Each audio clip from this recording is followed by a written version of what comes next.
The full impact of the global ransomware attack on New Zealand organisations will become more apparent this morning. Some service providers in New Zealand say that a6a0aa81269e496d861d90022d12436a VSA management software may not yet know if they've been affected. But it is known that some schools have been impacted, with the Ministry of Education confirming it's investigating. So far, hundreds, well, if not thousands of organisations globally are affected, including 500 Swedish supermarkets and hundreds of American businesses. CERT NZ Incident Response Manager Nadia Youssef joins us for more on this now. Good morning. Good morning. Thanks for having me here today. You are welcome. How widespread are we expecting this to be in New Zealand? We know a few schools are being affected. Is it likely to be wider than that?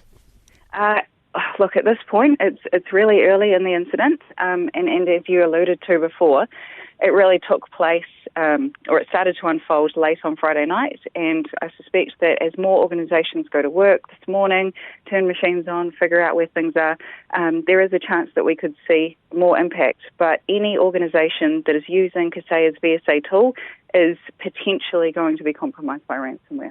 Okay.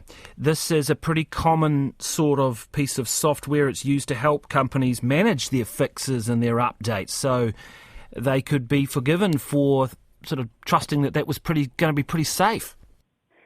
Yeah, it's certainly been a big year for ransomware, and what we've seen is that there's just so many different ways that attackers can get into people's systems and can go after people. This is one of the methods that we've seen play out this year, but there are also other ways through phishing emails and things like that. So there are a series of different ways that people can be compromised.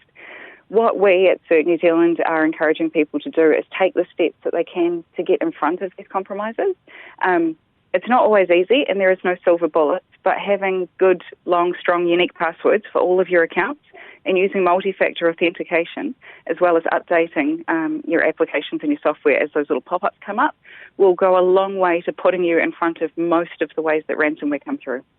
How might someone this morning know that they have potentially been at risk? They're likely to have opened up a recent update that was sent to them by a6a0aa81269e496d861d90022d12436a.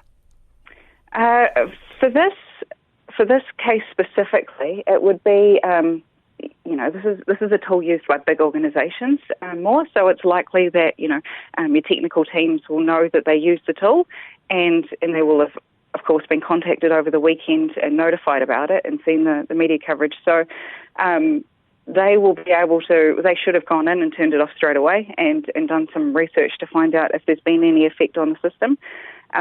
But the way that you normally would actually discover that you have been affected by ransomware is you'd turn on your machine and you just wouldn't be able to access any of your files or information. It just doesn't work.